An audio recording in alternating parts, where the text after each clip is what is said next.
Olá, olá, olá! Sejam todos bem-vindos a mais uma entrevista Gazeta.net. Tudo bem com você? Eu espero que você esteja muito bem e eu quero já aproveitar, convidar você a seguir a Gazeta.net nas redes sociais. Nós estamos em todas as plataformas. Olha só, estamos no Twitter, no Facebook, no Instagram, no YouTube, aonde esse vídeo está aqui. Se por um acaso você caiu de paraquedas aqui no YouTube, aqui no nosso canal, não esquece de seguir o nosso canal, ativar as notificações, vai lá, ativa o sininho. Sabe por quê? Toda semana nós estamos trazendo uma entrevista para você, um assunto bacana, um assunto pertinente, um assunto do momento, aonde nós explicitamos um pouco sobre o assunto, falamos e você com certeza vai querer receber a notificação, vai querer receber aí as novidades que o site agazeta.net traz para você toda semana. Minha gente, a entrevista de hoje é com a Aisha Padilha, ela que é representante do movimento das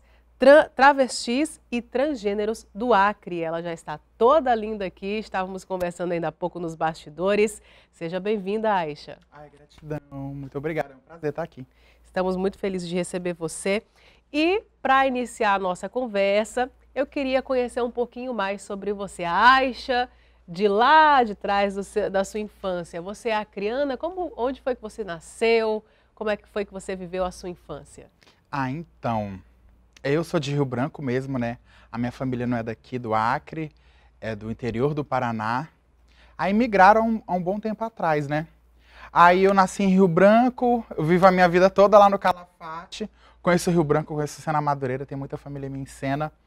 E é isso, eu acho, a minha infância, meu processo de crescimento aqui é muito diverso, assim, sabe? Sempre ali na Regional do Calafate. Até hoje você mora lá? Moro lá. Moro lá, mas eu não me recluso lá, não. Vivo a cidade toda. Entendi. E esse seu processo de crescimento lá na comunidade, lá no Calafate, com a sua família, com os vizinhos, como é que foi? Ai, foi um processo muito tranquilo. É mais dentro sendo uma pessoa trans, eu acho que é nesse ponto que tu quer chegar, né? É muito mais interno, sabe? Uhum. Você cresce se entendendo de uma forma, aí chega numa etapa da vida que você entende que você vai se tornar uma outra coisa, quanto corpo, quanto identidade, né? E eu digo que eu fui uma pessoa assim que amadureceu mais tarde, assim na vida. Eu fui ter certos cliques assim de me reconhecer no mundo e me reconhecer nesse contexto social um pouco mais tardio, né? O que em alguns momentos, tipo assim, me preservou de certos sofrimentos, né? Porque, por exemplo, certas situações de intolerância, se eu passei, assim, crescendo, eu me lembro pouco. Você não tem essa referência, né? Me lembro pouco. No máximo, aquele olhar, assim, que as pessoas dão, né? Porque já fazendo um julgamento, né?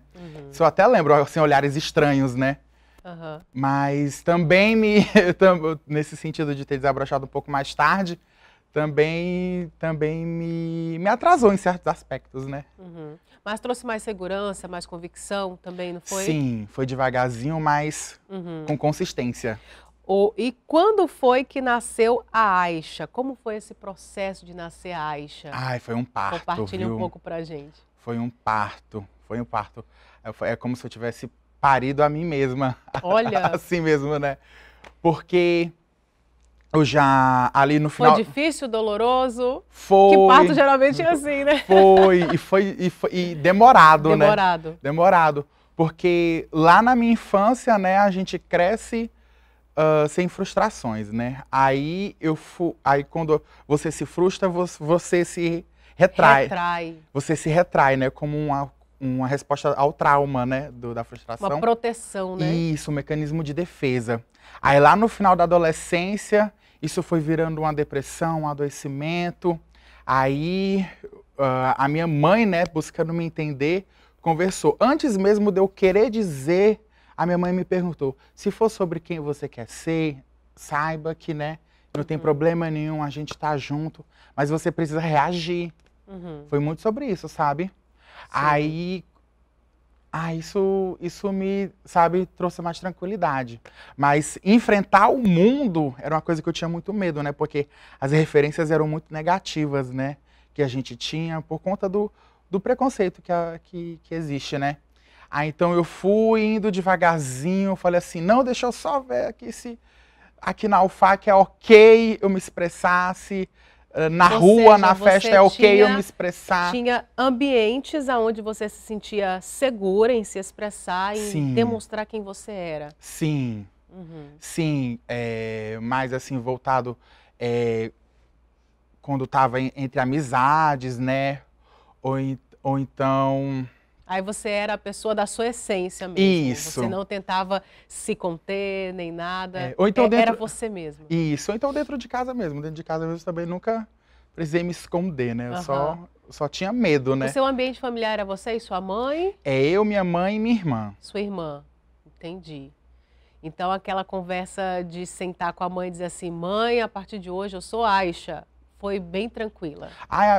Aconteceu umas 3 vezes, né? O problema não era eu me assumir dentro de casa, era o medo que eu tinha do mundo, da violência, do preconceito sistêmico, né? Aí eu fui, assim, tentei assim, umas 3 vezes até engatar de vez, assim. Foi quando chegou a pandemia, né? E foi uma metamorfose. Passei muito perto da morte, sabe? E aquilo me acendeu uma luz, assim, não é? Bem recente, então, né? Bem recente. Aí, quando foi pra sair da pandemia, eu já saí doando roupa e falei assim, não, é viver a vida. Vou viver o que tem de ser vivido. Isso, exatamente. Mas porque você viu a morte de perto? Foi. Vi a morte, aí foi um trauma que me deu um empurrão, assim, olha sabe? Só. Sabe, escapei, agora não tem mais porquê, sabe? Postergar, atrasar, agora é se jogar na vida. Aisha, depois de todo esse seu processo, né, desde lá da adolescência, não, eu preciso perguntar, o nome Aisha, como que foi que você escolheu? Então, esse nome chegou até mim, eu digo que as coisas chegam muito até mim, eu sou bem devagar, assim, sabe? Mas as coisas vão sempre chegando, sabe?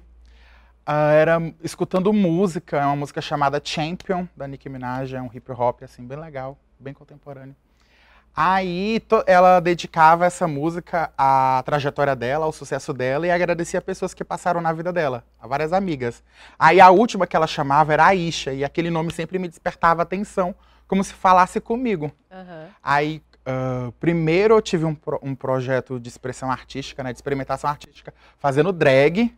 Aí quando eu falei assim, não, eu acho que eu tô me projetando nisso, eu acho que a Aisha sou eu mesmo. Aí me empoderei de fato do nome. Olha aí, que coisa bacana. Representa muito, né? Porque o nome traz aquele peso, aquela representação, né? E você significa buscou vida. Isso. Olha aí, que bacana. Aisha, com relação a esse seu descobrimento de quem você é no mundo, quem você desejava ser no mundo, você, a partir daí, está engajada, né, nos movimentos das travestis e transgêneros. E você já conseguiu conhecer um pouco da realidade dessas pessoas aqui no nosso estado. Diante de tudo que você já viu, de relatos que você já viu de pessoas, como é que está a situação dessas pessoas aqui no Acre? São 2 situações, né? A regra e as pessoas que estão lutando contra a regra. A regra ainda existe. A maioria das pessoas, das mulheres trans, das travestis no estado do Acre, estão na prostituição compulsória. O que é a prostituição compulsória? É uma prostituição que ela não é por escolha, é pela falta de opção, entendeu? É porque não consegue terminar os estudos, porque não consegue adentrar no mercado de trabalho, entendeu? Então essa prostituição compulsória acaba sendo a única opção. E os homens trans nesse lugar de invisibilidade, né? Nesse lugar de invisibilidade, de falta de referência, de falta de participação mesmo na sociedade também. E a outra situação somos nós, o movimento trans do Acre, que está se organizando, que está participando. Esse ano é um ano muito sobre plantar, sabe? É um ano do Plano Plurianual Participativo do Governo Federal, do Estado, não sei, do município, sabe? Várias esferas estão abrindo canais de diálogo para construir políticas públicas. Uhum. E a gente está se organizando e se fazendo presente, às vezes quando não é uma, é outra, e conversando mulheres trans e homens trans, e os outros segmentos da comunidade LGBT também, com homens gays, mulheres lésbicas, e se fortalecendo nessa busca por direitos. Uhum. Você falou aí sobre o evento do PPA, inclusive muitas pessoas elogiaram a sua fala, né, quando foi se referir ao governador Gladson Cameli. O que você sentiu naquele momento ali de expressar, naquele momento que você estava expressando, falando para todas aquelas pessoas o que realmente estava se passando no seu coração? Como é que foi aquele momento para você? Eu senti que eu precisava ser ouvida, porque era uma pauta muito cara, sabe? Esses dias eu estava dialogando, né, com algumas pessoas, e nesse frio que deu, né, a gente pode ter, sei lá, sentido um pouquinho o que muitas mulheres trans sentem se prostituindo na rua, sabe? Aquele frio da madrugada, sabe? Aquele frio sacrificioso, sabe? De aguentar, de suportar. É um pouco disso, sabe? Tava escutando de uma das meninas, né? Que foi uma das coisas mais difíceis de se enfrentar quando ela teve uma passagem pela Europa, né? Nesse contexto de prostituição também. Uhum. E hoje você já tem uma pauta bem clara, né? Que tipo de melhoria vocês estão buscando? Então, é acesso. É discutir acesso, é discutir permanência, é discutir inclusão, sabe? Para que nós possamos, desculpa a falta de palavra, gozar plenamente dos nossos direitos, entendeu? Uhum. Sabe, quando a gente fala em saúde, existem portarias, né, que garantem a saúde integral da população LGBT, que garante o acesso ao processo transexualizador, e essas coisas que a gente está vendo melhorias, está vendo conquistas, e se organizando para que hajam mais conquistas. O Acre está longe desse ideal que vocês estão lutando, Aisha?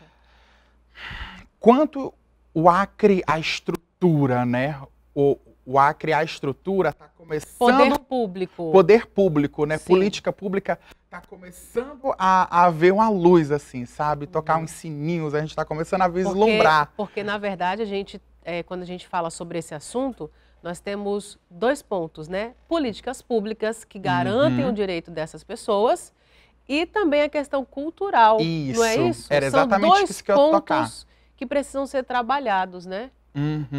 De política pública, as coisas estão começando a avançar. A gente está com canais de comunicação muito bons na Secretaria de Estado de Saúde, na Secretaria de Estado da Mulher, sabe? Mas a sociedade, né, a população ainda precisa muito ser educada, sabe? E é culturalmente. Culturalmente, né? Sabe? Não é nem que as pessoas tenham tanto ódio assim. O ódio existe, mas é muito mais uma ignorância, sabe?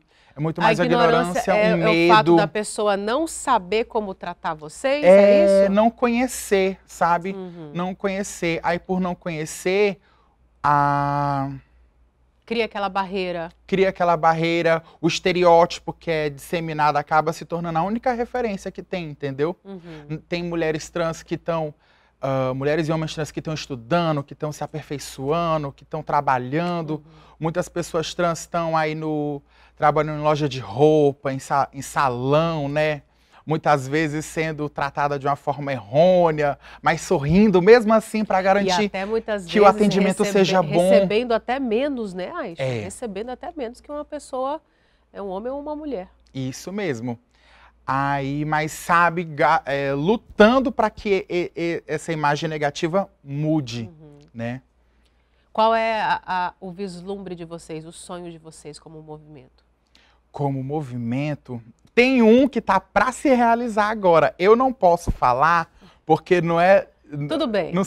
Não é uma conquista só minha, é uma conquista coletiva, mas no final desse mês vai ter uma inauguração de um equipamento de política pública muito lindo, sabe? Que vai trazer acesso e muita dignidade humana Aí, Então, compartilha com a gente o teu vislumbre como pessoa. O que você deseja para essa sociedade, para a questão de políticas públicas, para esse mundo que a gente vive? Então, nesse mundo é simplesmente que as pessoas não sejam discriminadas, sabe? Por quem elas são, por sua ancestralidade, por seu credo, entendeu? É isso, um mundo onde todo mundo possa ser, não precisa ser todo mundo igual, todo mundo possa ser quem é, um mundo de diversidade, de empatia e de amor, né? De fraternidade. Que maravilha, Aisha, lindas palavras. Ai, gratidão, desculpa o nervosismo. Que é isso. Gente, esse foi o nosso bate-papo com a Aisha Padilha, representante do movimento das travestis e transgêneros. Você viu aí que entrevista linda, que história linda, e eu quero agradecer muito a sua presença aqui. Ai, gratidão, eu que agradeço, meu amor. Gente, se você conhece alguém que também está nessa luta, engajado nesse movimento, e gostou da história da Aisha, vai lá Deixa e eu só seguir o sim, vai. Fala o Instagram. @Associação Trans do Acre. Sigam lá. Se as pessoas quiserem mais informações, né? Vocês vão ver toda a nossa atuação, a gente está dividindo para conquistar. Em todo lugar a gente está indo fazer fala, na Assembleia Legislativa, nas audiências públicas. Vamos repetir de novo. Associação Trans do Acre. Associação Trans do Acre. Gente, vou colocar aqui, tá bom? Para que você possa seguir aí e ver também o trabalho que o movimento tem realizado aqui no nosso estado. Obrigada mais uma vez, Aisha. Ai, por nada, gratidão. Gente, fica ligadinho que na próxima semana mais uma entrevista aqui no site agazeta.net. Tchau, tchau. Obrigada pela companhia.